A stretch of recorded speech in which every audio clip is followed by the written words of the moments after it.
Hey, welcome in, Magic Learners. Much love. In this video, we are going to dive into keys to be more productive. Instead of just pouring energy into Magic, we're going to pull energy out of Magic and use this energy to think better, to be more productive, to destroy negative thoughts. So, before we get into it, I just want y'all to know that I put out a new ebook on free thinking, destroying negative thought patterns, and implementing thought patterns to the ultra productive.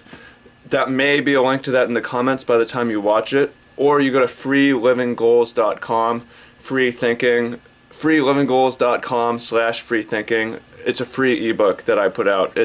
You'll get through it in 30 minutes and it'll help you become way more productive. And this relates to Magic because Magic is a game about thinking.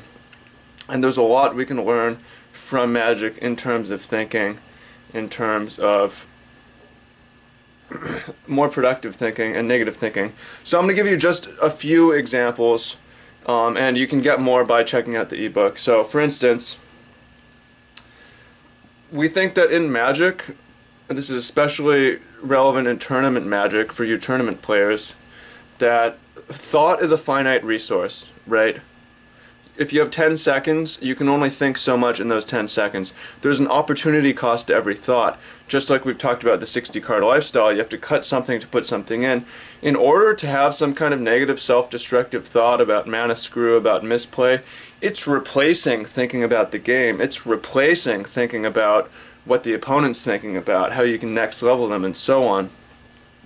So we start to see that these thoughts that are maybe obviously self-destructive or maybe don't seem so destructive, really holding us back in multiple ways because there's the opportunity cost of the ultra-productive thoughts.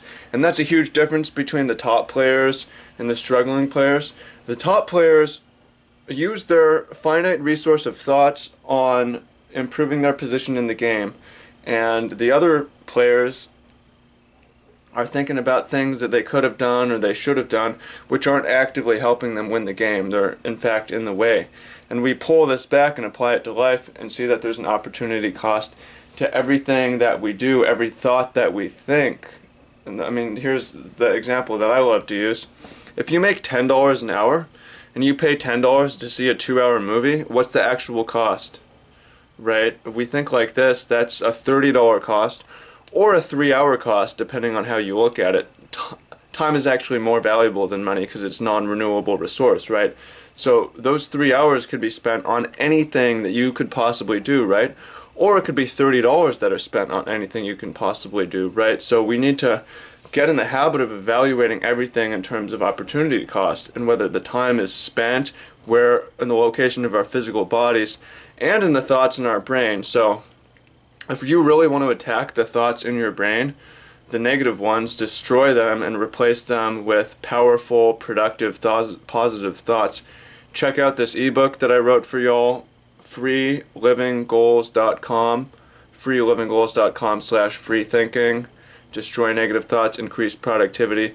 This is how I put out a video a day on 3 different channels, and I write ebooks for 3 different channels, right? How the fuck do you do all that? Productivity, man. I don't have time, right? I don't have time for the negative stuff, right? I mean, you know, I have my lapses, but in general, I'm on this productive thought path, and the point of this is to share all that with you. So, check it out. Let me know what you think. Hope you find it useful. Much love. Take care. Bam.